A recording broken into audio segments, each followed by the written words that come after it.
Hey guys, how's it going? It's Etanios here. Welcome to episode number 13 of this NHL 22 Minnesota Wild franchise mode here on my channel. If you guys have missed any episodes up to this point, head up into that top corner of the video right now. There will be a card with a link to the playlist. And if you do enjoy this episode, make sure to go down below and show your support by dropping a like, subscribing to the channel, and hitting the notification bell to never miss when these uploads come out. So, if you guys missed last episode, we went through the 2024/25 playoffs. Matthew Boldy became our first ever 100-point scorer in this series, and, well, we were eliminated in round 2 by the Colorado Avalanche, as you can see there. The Washington Capitals went on to win the Cup, and, of course, Colorado lost 4-2 in the finals there. In the AHL,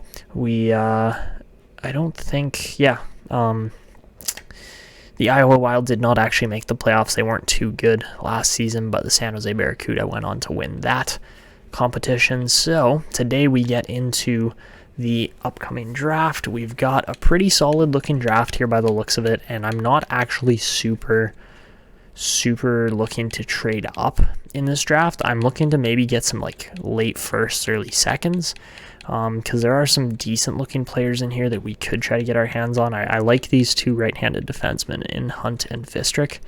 So if we can manage to get those guys, that would be fantastic. But apart from that, there aren't too many other players here that we really are going to be targeting overall. Maybe this guy Bonnet, however you say his name, looks like a really decent center. I'm hoping he is low elite. So, yeah, without any further ado, let's get into the draft. I've got a trade, I think, planned out based on team rankings. I've gone through and calculated it, but for the draft, Chicago is going to pick number 1. Nashville gets the second overall pick, and not too many other changes there apart from the top 5 or 6 there. So, that's what we're looking at. Chicago is going to end up landing Stefan Gaborik. He should be a fantastic defenseman, and I'm sure they're going to enjoy having him. So, for retiring players this year, Jason Spezza retires, same with Jonathan Taves, and quite a few of these other guys. And I believe we got to do draft interviews, so I am just going to go and get through these quickly. I don't got too many. I've only got 3 players pinned out for these, so yeah, I'll get through that quickly, just off camera. And, oh, wow, okay, Hunt moves way down. Fistrick stays at a decent spot. Okay, all right, that looks really good. All right, guys, so heading into the draft here, we are going to take a quick peek at the trade block. We don't want to move too many players at this draft. I think the main name that might actually get traded this year is JT Miller, just to clear up some space on the cap, because we have other players that are going to be expiring or are going to be expensive here pretty soon. So, apart from that, who else is really like crazy expensive on this team? Not too many players. We've done pretty well with our contracts overall. Justin Hall might be a guy I look to move as well. He's a bit expensive, so I wouldn't be surprised if we try to swing a deal with him. Apart from that, though, we got a lot of youngsters that are on really good contracts at the moment, so I cannot complain too much with our current contract situation. So, without any further ado, let's get into some comments before we hit the draft. And starting it off, Jim Perkins said, "I enjoy this series. One thing that I do is re-sign all my pending free agents prior to the draft, even if they were undeserving salaries or do not want an extension. Then I trade them for first and second rounders. The caveat is that they need to have trade value in order for me to re-sign them. Pending UFAs do not have any trade value, and that's why I signed them prior to the draft. You probably already know this, but seeing that you have a draft coming up, I thought I would chime in. I have not needed to trade any of my own first rounders because of that. The next year is your year." So, awesome. Awesome comment. I don't think we can actually pull this off, though, since all our expiring guys, don't really have a lot of value regardless. We've signed all the good ones to some pretty decent contracts, and guys like Bergfors and Sundin, they might still turn out, but at this point it's pretty unlikely. And for goalies, yeah, I'm not seeing a ton of value there. So we will focus on that next year, especially with the cap crunch on its way. It's looming, but that's a great comment, so thank you, Jim. Mikey BX commented, damn man, the Avalanche were no joke, but that is what you could look like next year with the top 6 is perfect. You could trade JT for a couple of draft picks. Definitely contenders now, only a matter of time till we win the cup. So again, awesome comment and totally on the mark for how the team's looking, where we're headed, and I totally agree with that comment. So that's actually it for comments. And yeah, let's head into the next part of this video, which is going to be the draft. So of course, we've got those 2 defensemen picked out that I really want to draft. Apart from that, doesn't look like a lot of teams are really willing to trade their draft picks. Looks like number 5 maybe could be the highest we would ever go. But that's not really what I'm aiming for here. I'm aiming for some like first, second rounder kind of team. So Nashville looks like, yeah, wow, Nashville's got a lot of picks. Okay, so if we can swing a deal with the Preds, that would be awesome. That was the team I was kind of interested in, but obviously they have the second overall pick, so we're not going to be trading for that. That doesn't make sense, but they're starting to build a pretty solid team here. I mean, unfortunately, guys like Matthew Savoie haven't really developed too well for them, but if we can land some slightly later round picks here, such as the ones you're seeing on screen, you know what? I would be quite happy with that. So in exchange, I'm going to try to trade away a couple of picks. I'm aiming especially around pick like 88, 89. If we can get rid of those third rounders, I would love that. Apart from that, I want to trade JT Miller, and then I think we're going to have to add one more piece. So I'm thinking it's going to be a defenseman, more likely than not. If we could just send Eric Chernak, I would love that. I mean, Justin Hall would be a nice cap dump too, but I don't think that's going to happen. I think we need to trade some additional value there otherwise. So, I mean, Chernak's $4.4 million. He's one of our more expensive contracts, so I think this would absolutely go through. I wonder if we could even get like another like third rounder next year from Columbus. That would be really nice. So if this deal does go through, I think it's absolutely worth it. We're swapping some picks around, but I think this would really, really be a good deal overall. All right, so let's see if this goes through. It should. I don't know why it wouldn't. And it doesn't. Okay, so let's try taking that third rounder off. Still doesn't go through. Interesting. Okay. So that's a little rough because I thought for sure that this deal was going to go through. So maybe we take Justin Hall off. Nope. Okay. So, I mean, Chicago's going to make their pick here. There's 10 seconds left on that. So, Gabrick's only a 76 overall franchise defenseman. So that's a little bit rough. Okay. What if instead... Okay. We're going to try Nashville again here, but this time I'm going to try a very similar deal there. The only thing I think I'm going to change here is maybe we go pick 38 instead, and then, you know, we're okay picking one further back, and maybe we move up a little bit, go pick 84, which is our highest pick, along with those other 3 assets that I was offering before. So yeah, and then last one. Where on earth is he? He's got no value. Yeah, Justin Hall. It's just no value at all. So that should go through. I don't see why it wouldn't. And it still doesn't. Okay, that's a little bit ridiculous, but okay, I get it. So instead, what if we offer... You know, I'm aiming for a bunch of defensemen here for this upcoming draft. What if we go like Jody Bruce instead? Because, you know, played a full year in the USHL, didn't really do a lot, so that might be a decent pick, especially for a 4th rounder trading up pretty much. So I think this goes through. If it doesn't, then I don't know what to say. So it still doesn't. Oh my goodness. Okay, you're going to be like this today. All right, who else matches the block? Can't trade Foligno. I don't want to trade Graham's sword either. Okay. What about a goalie?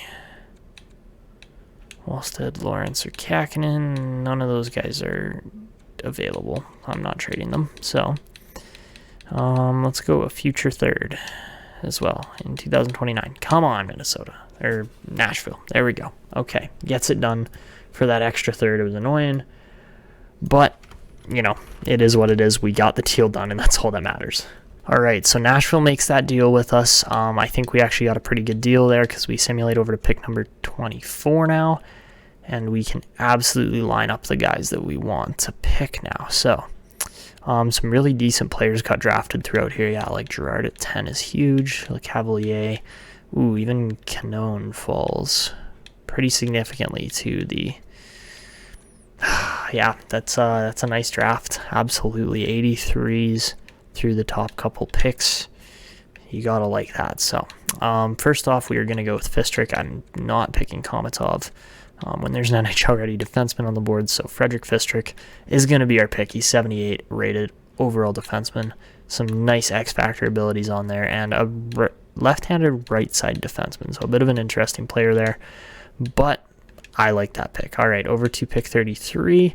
And do we miss out on him? No, we don't. Oh, yes, we do. Wow. Okay, he fell. Or he did not fall as far as I thought he was going to. Shoot. Okay, Gavin Hunt was the guy I wanted. And he was 80 overall. Seriously? And he's got quick pick, and he's a two-way. Okay. Shoot, maybe we swing a deal here. Okay.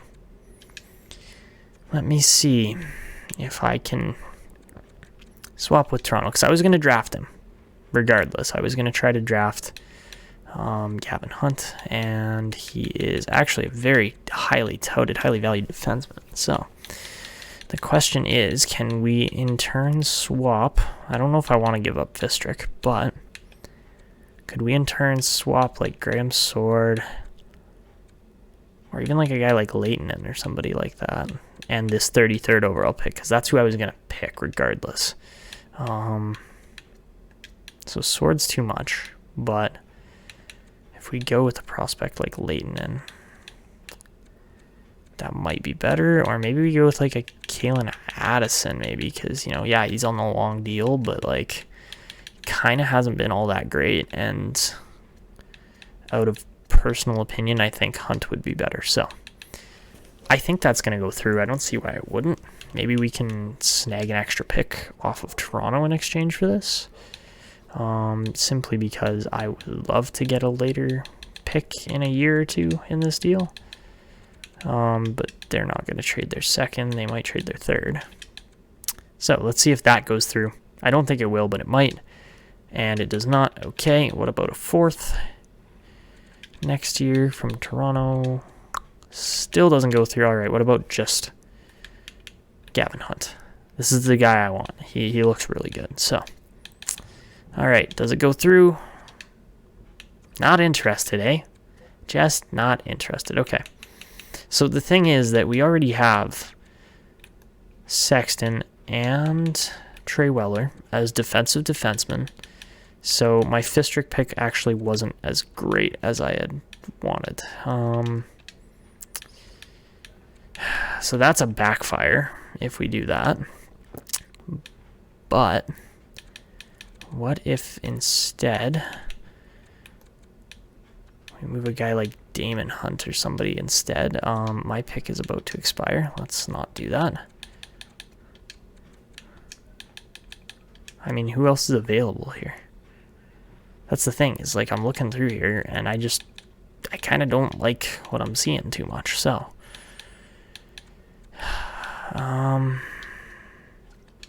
what if we pick Nordquist instead?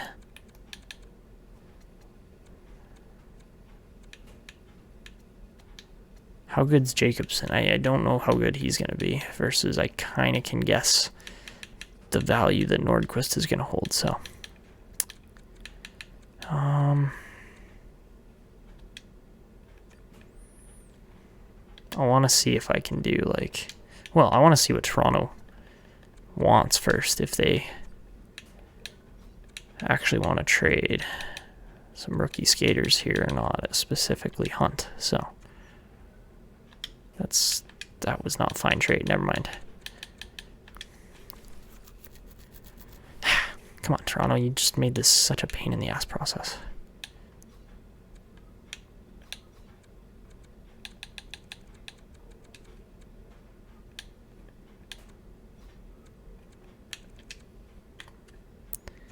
They want Lawrence, Addison, and Yoki-Haru. Okay, that's an interesting deal, and not one that I'm going to make, but it's also not far off from where we were actually at. So, if in exchange for Lawrence, we put that 33rd overall pick, maybe this goes through. So,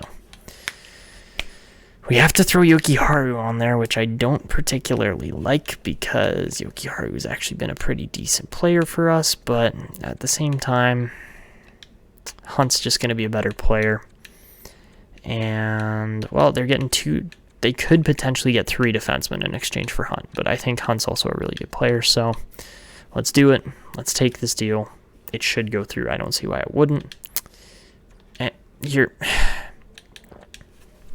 now you're actually making me a little bit frustrated, Toronto, okay? Because I've offered you fantastic deals on multiple occasions here, and you're not taking them. Take it. Jeez. Okay. All right, so we get that deal done. We get the defenseman that we want, and, you know, it cost us a little bit extra, but that's okay. So we simulate over to pick number 38 now. Yeah, Zayunin, Nordquist, those guys would have been decent players, but I'm much more happy with the 80 overall defenseman. See, we could take Jacobson too. Do we want to take him? I don't know if that's the player I really want. I think instead of Jacobson, I think, like, oh, actually, well, he does have X factors, supposedly. But there's also this other center that I'm quite interested in Guy Bonnet, or Bonnet. And I think he's going to be a sniper, and I think he's going to be low elite, so I'm taking him. And he is beautiful. Okay. He's got 1T as a zone ability, which is huge. So that was, I think, the right pick, unless for some reason that Svensson or whatever his name is just insane. Oh, and Medano gets picked. Great. Okay. Yeah. Okay. Do we miss on any other decent players? Medium 6 in Amari that's actually a really nice pick for round 3. Wow, okay. Yeah, Garguilo is actually really nice player. Toronto totally missed on that pick. How good was that? Or Jacobson? 66 overall. But Boutin could have been better. I'm just glad we got the X factors on that guy, so he could be really decent if he develops, and that's a big old if, but ooh, Renberg was elite. Okay. Any other real nice players in here? Not too many that I'm seeing. Okay, and perfect. So I think I'm gonna take. We just took a couple defensemen, which, you know, I'm totally okay with. That was the plan all along. But I think our next player is gonna be Magnus Rensfeldt here. So he's a 62 rated, low top 6 sniper. So not particularly spectacular. All right, but we'll sim over to pick 107 now. Another low 6 and Rek is there. Garguilo is actually a really nice player for mid-3rd round. After that, Lindquist was, again, low 4. Wasn't low elite. If he was low elite, I would have been a little upset, but that's okay. Because we've got further down low elites that I'm interested in. This guy I was interested in because he was showing some B- puck skills and shooting, so I kind of think he's going to be a sniper. And he put up decent points, 48 points. But yeah, I am feeling sniper or playmaker here for DePenta, and I don't know who else would actually get drafted here. So I'm going to go with Angelo DePenta, and he is a low elite. Okay, is he 18? Oh my god, that's a great pick as well. That's as good a pick as Garguilo. Because, yeah, Garguilo, 57 rated sniper. DePenta, 57 rated playmaker, but he's low elite instead of medium 6. So that could be a steal. We'll keep an eye on DePenta, and he looks really good, to be honest.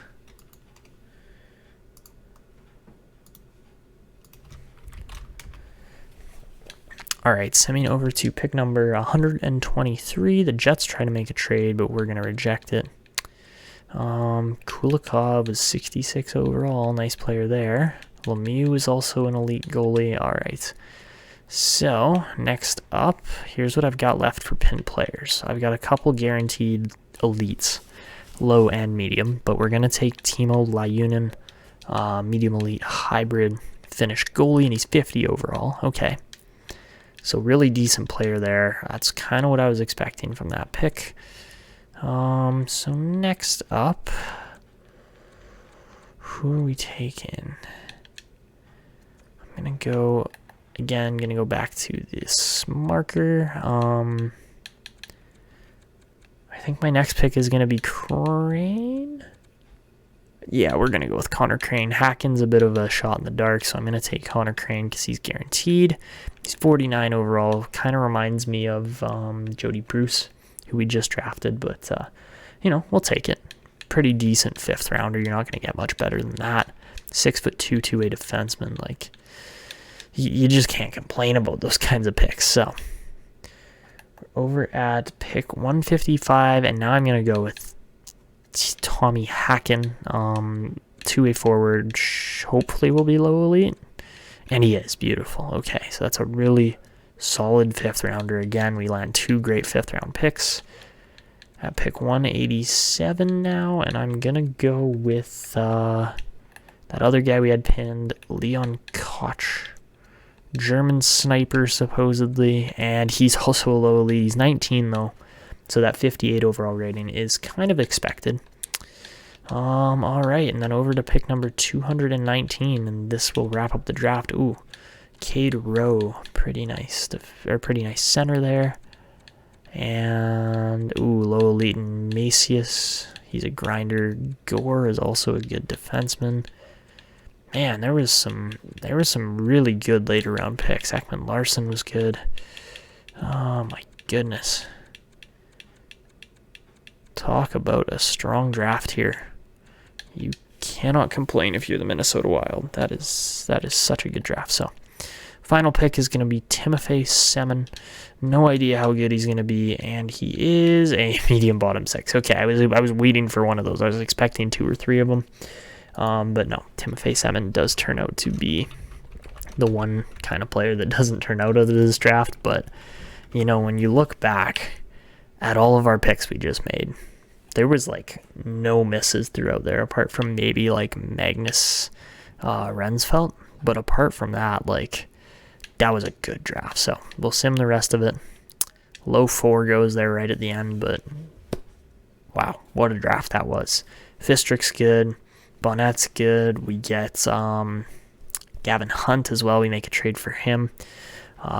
We pick up DePenta, Lajunen, Crane, Hacken, Koch. Man, that is a stacked draft, and there's no other way to put it. It was just a really, really solid draft effort this year. Overall, we had to make that one trade for Gavin Hunt because he didn't quite land where I was expecting him to, but that's okay. So, good draft. I wish I could have said we drafted Hunt, but we paid for it regardless. So now we get into the offseason after a pretty quick draft overall, to be honest. Normally they go a little bit slower than that, but no, that was a really good draft here. So looking at contracts here, I think we are going to be waiving certain players here in this upcoming year. Probably guys like Justin Hall and maybe Oscar Sundqvist. Even Eric Stahl is really getting up there in age now. He's got 1,137 points, but he is probably right at the tail end of his career. I don't think he's going to re-sign with us regardless, but he wants a deal, so that's interesting. Kakinen does not, which is a little bit concerning, but at the same time, we can reach out to him still. So let's head into the off season. We got some coaches to re-sign, and obviously I want to re-sign these guys because they've been doing a great job in the system overall, developing some good prospects such as Brian Sexton and players like such. For scouts, obviously we're running a full amateur scouting team, simply based on the fact that, well, you've seen the drafts and how they've gone so far in this series overall. They've been pretty good apart from 1 or 2 maybe. I think, yeah, the last year was a little bit off, but, you know, we still got some pretty darn good players. We got guys like Nicholas Lorentz and Ryan Duffy and, of course, Jagger Foligno, But yeah, you cannot fault the amateur scouts. They have been pretty spot on here. So, got 3 skaters hitting restricted free agency. I don't think we're going to take too much time to look at them. We have $26 million in cap space. So, there is potential to go out and get a big name free agent here still, or we sign like a 1-year deal on somebody here just as like a filler. But I don't know if that necessarily makes the most sense. It could if we do it for Eric Stahl. He would probably be the most likely player to receive a massive kind of filler contract just for now. I think Frederick Fistrick is going to get AHL development this upcoming year. That's where we're going to put him. Duhaime I still want to re-sign. He's been really good for us. So we'll sign him back up. Apart from that, see, I'm not feeling a lot of these forwards overall. A guy like Frederick Gaudreau could probably walk. We're going to release him to clear up a roster spot. I will re-sign Damien Giroux and Pavel Novak. Those guys are younger and still have quite a bit to play for in the AHL. As far as Dakota Mermis goes, I think I'm going to release him. Even a guy like Damon Hunt is probably on the way out, but he's young enough that I might decide to keep him. Lizotte, same kind of situation. I think he is getting released, especially when we got guys like Magnus Sundin and Par Bergfors needing contracts here. We'll see. I think those guys are going to be good. Guy Bonnet, or Bonnet, however you say his name, is going to get more development here with, what team is he playing for? Victoriaville. Okay. Nice. Apart from that, Leon Koch, I think, could actually benefit significantly from playing in the AHL over the, like, instead of playing in the, what do you call it? In the DEL, where he has been playing for, yeah, we will sign him up too, because I think that'll just help his career trajectory overall. DePenta will get another year with Sudbury, at least another year, if not 2 or 3. And then the last name there to keep an eye on is Duffy.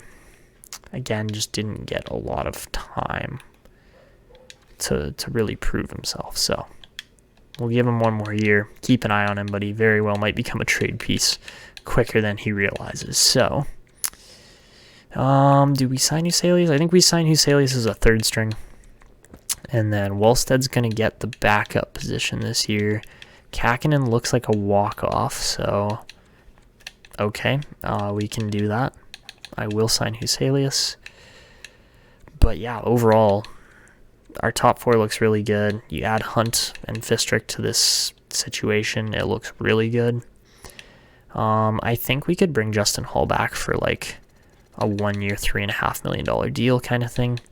And then, of course, Eric Stahl is a player that, you know, he's nowhere in the position to be a starting top 4 center for us, but at the same time, we have $26 million in cap space to pay out. So we're going to advance a day. I'm just going to extend the majority of these players. We didn't have any really big names to sign off for this year, but we got them mostly done in extensions with like guys like Trey Weller. But Duhaime resigns, Justin Hall resigns, Pullman, Giroux, Koch, Novak, Bergfors, Sundin, Huselius, Hunt, Fistrick. Great. That is pretty much everybody apart from these remaining couple guys here. You look at all the expiring, that's it. So yeah, Damon Hunt will get a contract extension. We still have $23 million to spend. So let's see. We're at least a couple days into free agency now. I'm going to advance one more day. We'll get Hunt. But who are still pending free agents? Because we could beef up our team and really try to go for a cup this year. And I think it would be through the defensive end, if anything. So a guy like Aaron Ekblad would be that name that we look at. But, Neil Pionk couldn't be bad either, potentially. Just to run like a power play, pay him decent money. Or, Chychrun's okay. What else is there for defensemen? There's not a lot, to be honest. Evans could be better. Yeah, there's not a whole lot on the defensive side of things as far as top-end defenders we could get. Matt Dumba didn't really fit our system. That's why we got rid of him in the end. We could try to go out and get a huge-name goalie like Shesterkin or Hellebuck, but is that really the move? I personally don't think so, but, an Igor Shesterkin is probably going to be requesting how much money? Like probably $10 million with 33 wins. Hellebuck, 32. Wow, okay, he's playing on Montreal. Okay, so maybe we do sign Connor Hellebuck. He's kind of going all over the place, but who else is still here? Aaron Ekblad was on a 7.5. Okay, we could potentially sign some big name free agents here. So let's just pay out Eric Stahl like $1 million. That's it, and see if we can, play around with that other 23. Okay, $1.5 million should be enough for one more year. I think that's probably what he's gonna stick with. But let's see, does Eric Stahl actually resign? He does. Okay. All right, they feel this team's going place. This team is going places. I can't talk right now, but we don't want to let any of these guys go. Jager Foligno's our best player. Kaprizov, Michkov, Rossi Boldy. Yeah, looks about right. Okay, so yeah, I think this team is absolutely ready to win. And if we add a potential 1-2 year piece like Hellebuck or Ekblad, my goodness, get ready for some results. So, lots of teams interested in Ekblad. So I don't know if we're going to get him necessarily. For goalies, Connor Hellebuck is there. One team's interested at that $10 million mark. I believe Luukkonen is an RFA, yeah, so we don't want to go for him. Wow, there's actually a lot of guys that are RFAs here that we just cannot afford. So I think Hellebuck is the guy. Who else is interested? San Jose, they can pay that out. Who else is interested there? Nashville, Seattle, Boston. Okay. Okay, we're going to try a 3-year, $10.5 million deal for Aaron Ekblad. We will be trading him after a year or two, but this is simply cup hunting right now. There's nothing else there's no other way to put it. A 2-year deal for Hellebuck drops his price significantly, but if we offer him, I'm going to offer him 10.5 as well for the next 2 seasons. Again, huge name goalie. Not exactly Minnesota style to go out and really sign huge players like that, but I think we are going to get them both, to be honest. So let's see.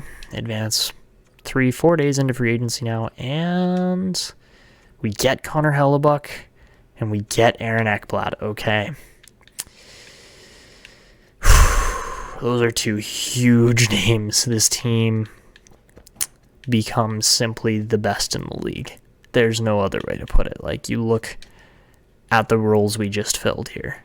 We could even potentially afford to trade away Tristan Jarry. Holy crap, I just said Christian Jarry. And potentially go for like an 80 rated backup kind of goalie signing instead. So we still have $4 million to spend. So let's see what's out there. I would just simply like to go and do a goalie swap there so that Wallstead is playing for this upcoming season. And I'd like to go and, move... I'd I'd like to move Jari to a team where I think he would actually make an impact. So Edmonton, I think he would, but I'm kind of scared if I do that Edmonton's going to get really good. Dallas is interesting, but again, no. Hyvenin was one of our picks, so do we go back and get him?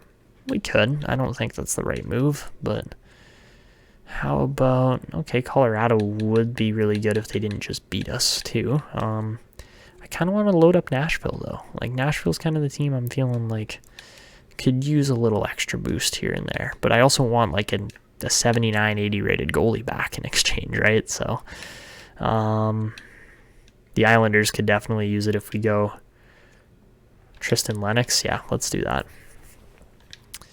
Okay, so let's send Tristan Jarry and, like... Well, I mean, we should be getting a pick back, actually, for this, so... Braden Yeager's actually a really good pick there, but... What if we go... Can we get a second and Lennox in exchange for Tristan Jarry? Nope, probably not. Can we get like a third? Or maybe a fourth. Fourth might be a little more accurate, but 2027, does it go? I don't think so, but it does not. Okay, it'll have to be the fourth rounder there, but I think that's going to be a worthwhile deal again for this team. So let's go for that. 2026 fourth rounder and Tristan Lennox in exchange for a Jarry cap dump.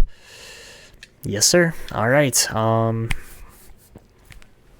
We still have cap space to work with. That's the thing, is I just traded away $5 million. We still have $8 million. Do we go for a guy like...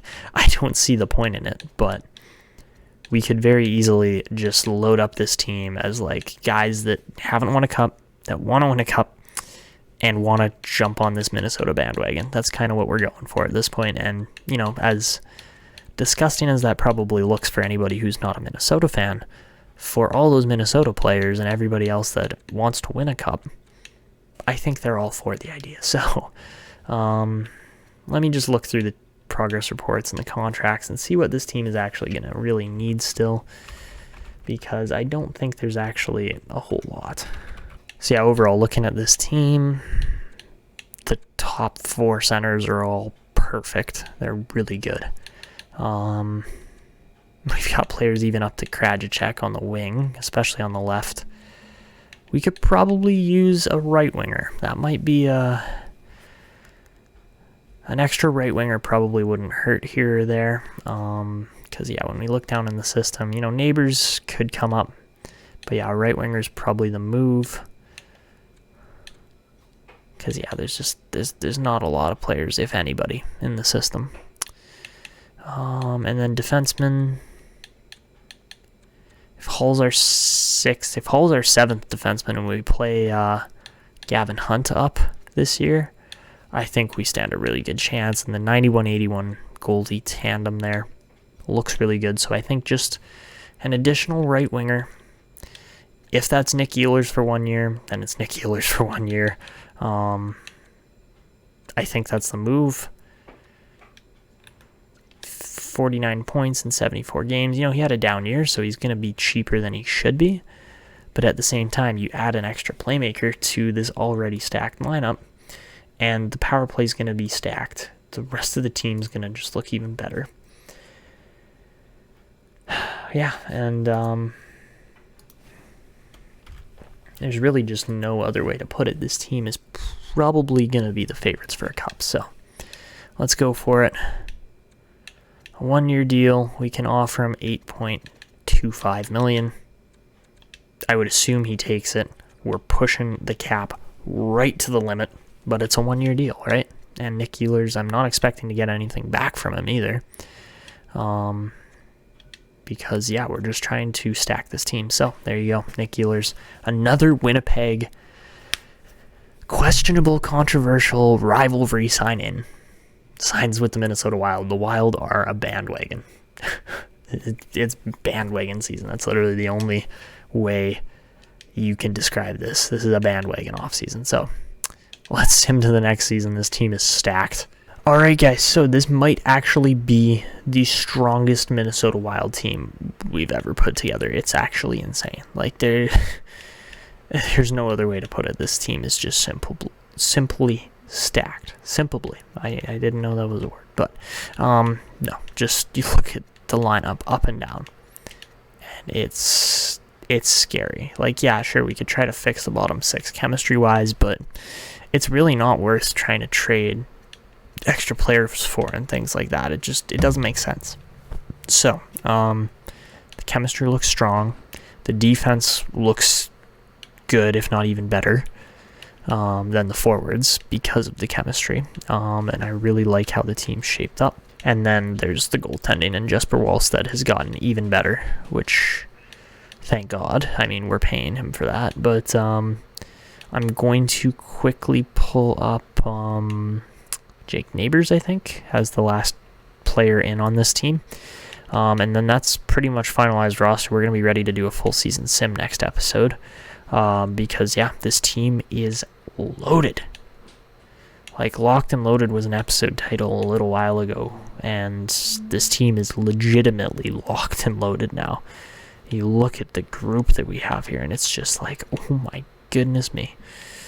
It doesn't get any better than that, to be completely honest. And, yeah, this team is absolutely legit. If they don't end up winning the cup this year, that is an absolute failure. So, yeah, wow. Like, I don't see a single flaw in this team, which is scary, because that is literally how NHL legends like Mark Messier described the NHL, is that because of the salary cap, teams have flaws.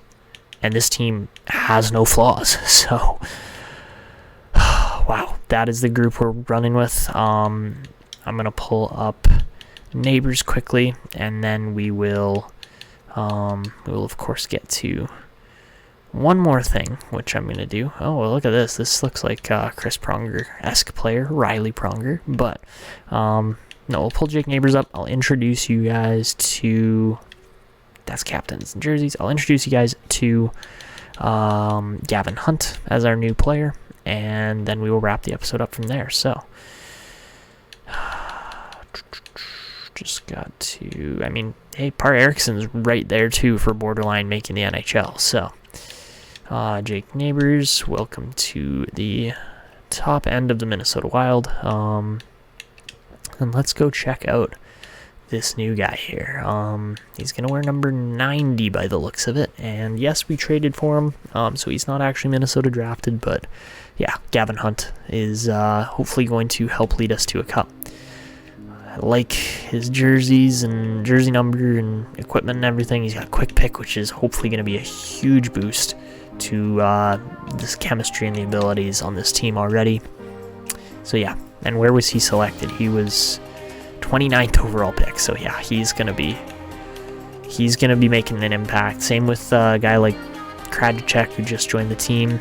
But that's where we're gonna wrap it up. So if you guys enjoyed this one, make sure to go down below, drop a like on the video, subscribe to the channel if you're new, and hit the notification bell to never miss these uploads, especially for the upcoming episode, because this team is hopefully just going to steamroll the league. But that's gonna be it for me. I hope you guys enjoyed.